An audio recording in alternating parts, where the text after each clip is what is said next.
கவினோட படுகொலை ஒரு ஆணவ படுகொலை அப்படின்னு சொன்னா, கவின் சார்ந்த ஒரு தலித் பெண்ணை அவர் பிரிவுக்குள்ளே இருக்கக்கூடிய ஒரு பறையர் சமூகத்திலேயோ அல்லது ஒரு அருந்ததியர் சமூகத்தில் இருக்கக்கூடிய ஒரு பெண்ணை அந்த தலித் சமுதாய இளைஞன் காதலிச்சான் அப்படின்னா, அப்ப அவங்களுக்குள்ள நடக்கக்கூடிய அந்த படுகொலையை நீங்க ஏன் ஆணவ படுகொலைன்னு சொல்லி பொதுத்தலங்களில் பேச மறுக்கிறீங்க? இதே தலித் சமுதாய தலைவர்கள் அதுக்கெல்லாம் ஏன் குரல் கொடுக்க மாட்டேங்கிறீங்க? எல்லாமே கண்டனத்துக்குரியதான். ஆணவ படுகொலையை இங்க யாருமே நியாயப்படுத்தல. கொடுக்கலையே.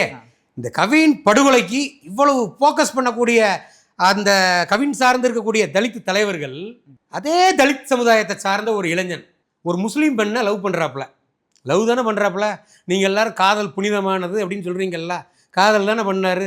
அவங்களுக்கு ஓடக்கூடிய ரத்தமும் ஒரே ரத்தம் தான், இந்த பக்கத்து ஓடக்கூடியவங்களுக்கு ஒரே ரத்தம் தான் சொல்கிறீங்க. அப்போ அந்த ஒரு இஸ்லாமிய பெண்ணை காதல் பண்ணுன அந்த பையன் அந்த பெண்ணோட வீட்டில் போய் முறையாக போய் பொண்ணு கேட்குறாப்புல, பெண்ணு கொடுக்க மறுக்காங்க.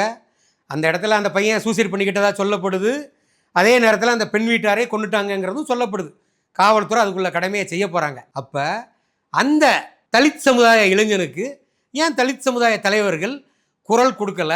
இன்னைக்கு கவினுக்காக போராடக்கூடிய ஆட்கள், அரசு நிவாரண நிதியெல்லாம் வாங்கக்கூடிய ஆட்கள், இந்த கவினோட படுகொலைக்கு ஆணவ படுகொலைக்கு ஒரு அரசியலமைப்பு சட்டமே மாற்றணும், சிறப்பு சட்டம் வேணும்னு கேட்கக்கூடிய மரியாதைக்குரிய அண்ணன் தொல் திருமாவளவன், அதே போல் மரியாதைக்குரிய இயக்குனர் ப. ரஞ்சித், மாரி செல்வராஜ்லாம் எங்கே போனாங்க?